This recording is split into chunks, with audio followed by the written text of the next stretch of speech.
Looking at this footage as you swing off the first tee the other day, first couple of things we noticed and discussed in the shop were a quick straightening of the legs coming through the hitting area,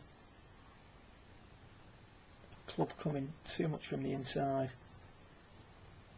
and a flipping of the hands as you come out of impact and through into the follow through. So there's a straightening of the legs, mainly because you're coming too much from the inside. As a result, the hands have got a flip.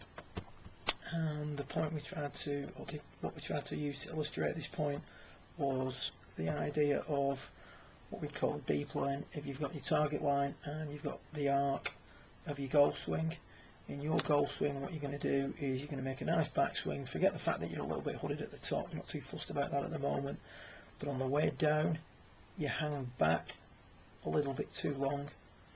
As a result, the swing plane has now been moved too much over here, if you will, too much from the inside. Your swing centre has moved too far behind the golf ball as you come into it.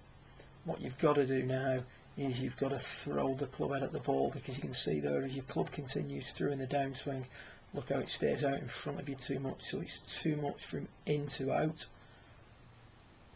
largely due to the fact that you haven't got back on top of the golf ball enough.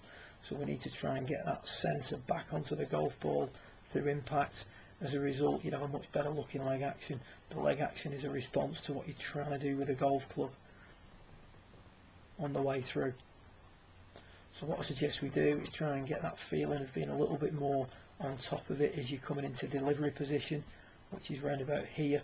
Try and feel that your sternum is much more in line with the golf ball at that point, and then working on maintaining that angle in the right wrist through impact. Instead of trying to throw the club head at the golf ball, let's try and work on trying to maintain that angle in the right wrist a little bit longer, which is what we see here when we look at footage of Ben Hogan, for instance.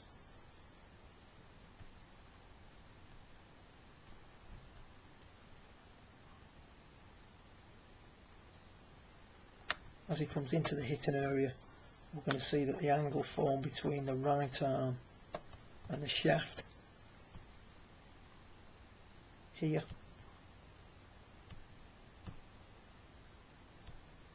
is going to be maintained through the hitting area. So you can see at this point, angle still maintained.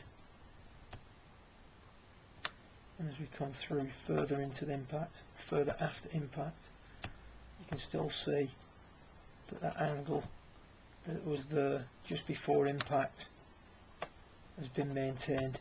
And if that camera was to follow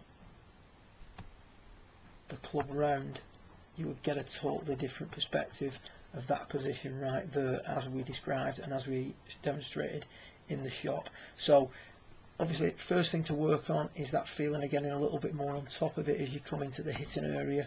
The next thing to work on is that maintaining of the angle in the right wrist through impact. As a result, what you'll find is you'll get a much better leg action. The hips will have to keep moving further forward for longer, and that's going to result in a much better follow through position and a much more passive release of the club face. Good luck with it, and you need to go over it again, just give me a call.